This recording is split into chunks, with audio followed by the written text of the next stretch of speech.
Labdien, godātie viesi, cienījamie meža īpašnieki, sadarbības partneri, kolēģi, draugi. Vispirms paldies, ka jūs atradāt iespēju šodien ierasties šeit uz Latvijas Finiera kuldīgas fabrikas atklāšanu. Tas ir nozīmīgs notikums gan Latvijas Finierim, gan arī nozarei kopumā. Un mans stāsts šodien būs par ilgspējīgu redzējumu resursu izmantošanā, un tas ir stāsts par inovatīvu risinājumu bērzu koksnes apstrādē vai pārstrādē, un par to, kādas iespējas tas varbūt sniedz ne tikai uzņēmumam, bet arī meža īpašniekiem un apsaimniekotājiem. Bet pirms tam man ir jāizstāsta nedaudz par Latvijas Finieru kopumā, un tāpēc es gribētu pateikt, ka Latvijas Finieris ir bioekonomikas uzņēmums. Pamatdarbība, protams, ir bērzu aplākšu produktu ražošana un attīstība, bet es te prasīju kolēģiem, kā man parādīt to lielumu vai produktu daudzumu, un man pārsteidza tādu faktu, ka Latvijas Finiera bērzu aplākšu produktiem esot vairāk nekā 20,000 specifikāciju dažādu. Tas tiešām daudz. Bet tas Latvijas Finieris nav tikai bērzu aplāksnes. Mēs audzējam bērzu stādus, nodarbojamies ar meža saimniecību, mežstrādi. Mēs ražojam arī mehāniskās iekārtas, kuras izmantojam paši savām vajadzībām un arī eksporta vajadzībām. Un mēs iesaistamies arī koksnes ķīmiskajā pārstrādē un izpētē. Un te jāpiemina, ka mums viena no ražotnēm ir betulīna fabrika, kur no baltās bērzu tās ražo tādu produktu kā betulīns, kuru izmanto farmācijas un kosmētikas nozares.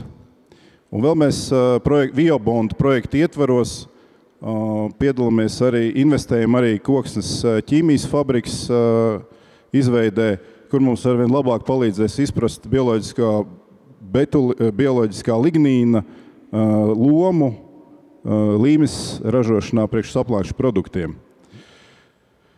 Koncernā Latvijas Finieris ietilpst pavisam 11 ražojošas rūpnīcas, 4 valstīs un 12 produktu pārdošanas un attīstības uzņēmumi Eiropā, ASV un Japānā. Mēs pārdodam savu produktu 56 valstīs pasaulē, un Latvijas Finiera kolektīvā ir 2400 darbinieki, kuri nodarbināti vairāk nekā 250 profesijās. Mēs esam kārtīgs un godīgs nodokļu maksātājs. Pagājušo gadu pirmo reizi koncernu vēsturē apgrozījums pārsniedz 400 miljonus eiro. Savukārt investīcijas bija vairāk nekā 58 miljoni eiro. Gan šogad, gan arī turpmāk mēs plānojam investēt nozīmīgas līdzekļus gan produktu attīstībā, gan arī tehnoloģijās, protams. Meža sektoru uzņēmumā varētu raksturot ar pašu īpašumā esošo mežu zemju apsaimniekošanu, apmēram 12,500 hektāru platībās, un savās meža zemēs mēs stādam kokaudzētavā zābaka izaudzētos bērzu stādus, un mūsu kokaudzētava gadā izaudzē apmēram 1,5 miljonu bērzu stādu.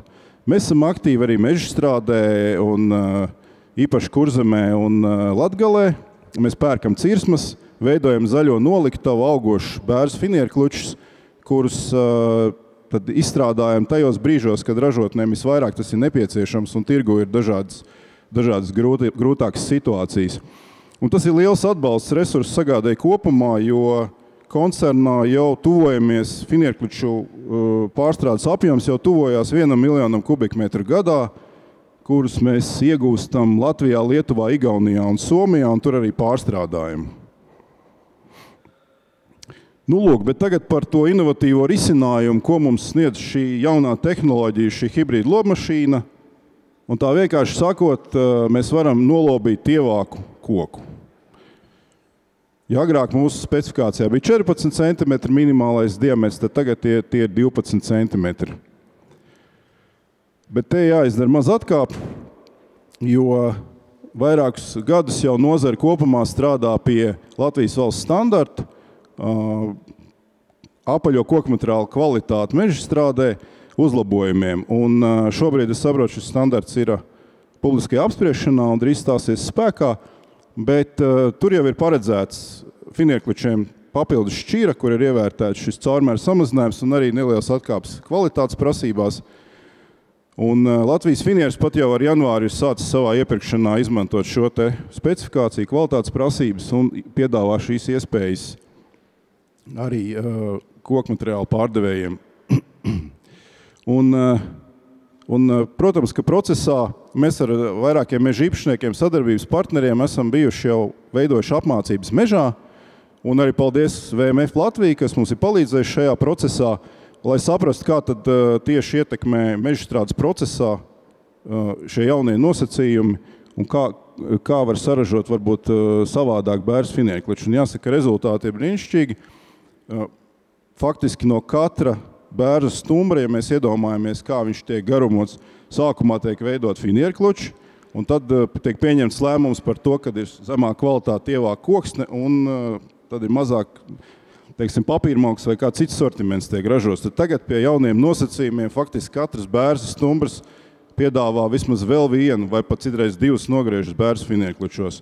Un tādā veidā tā ir iespēja arī meža īpašniekiem no katra hektāra saražot vairāk finiekličus, kurus tālāk mēs varam izmantot saplākšu produktos, un arī no katra bērza stumbra faktiski. Bet vienmēr ir bijis atklāts jautājums, cik tad kopumā ir finiekliču, ko mēs varam izmantot saplākšu produktu ražošanā, bērzākā sugā, augošā mežā. Un ja statistikā mums ir zināms, gan cik nocērt gadā apmēram kopumā, gan mēs pēc eksporta un ražošanas datiem varam saprast, cik apmēram tad ir bērs tieši kā suga, tad cik tad ir tieši tas sortiments, ko varbūt finiekličiem izmantot, tā īsti jau sarēķināt nevar. Bet ekspertu viedoklis vienmēr ir bijis, ka tāda ļoti laba cirsma, 40% finiekliču, tas jau ir ļoti labs rādītājs bijis, bet tas ir bijis daudzus gadus atpakaļ. Un, protams, kad uzņēmums ir arī investējis gan ražošanas efektivitātei, gan produktu attīstībā, gan arī, protams, tehnoloģijās, šī ir tātad pēdējā investīcija, bet tas jau ir noticis regulāri.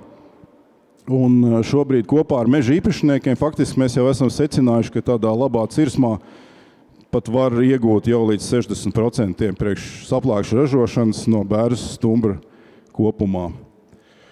Bet te arī jāsaka, ka viss šīs lietas nebūtu iespējams bez investīcijām zinātnē. Un tas ir runa par selekciju, stādu selekciju, par bērza sēklu materiālu ievākšanu, par dažādām inovācijām mežsaimniecībā, mežizstrādē, meža apsaimniekošanā. Un šeit jāsaka paldies mūsu sadarbības partneriem. Latvijas Finieris investē regulāri zinātniskās lietās un protams, ka tas ir Meža zinātnes institūts Silava, tas ir Latvijas Biozinātņu un tehnoloģiju universitāte un arī Meža un koksnes produktu attīstības institūts. Nu, lūk, un tad runājot par to, ka visi šie labumi un šīs iespējas dod arī tādu tā kā reāli iespēju pārnest to visu arī uz meža īpašniekiem un piedāvāt lielāku vērtību tai koksnes daļai, kas līdz šim varbūt nonāca papīrmauks vai zemāks kvalitātes zāģbaļu tirgos. Un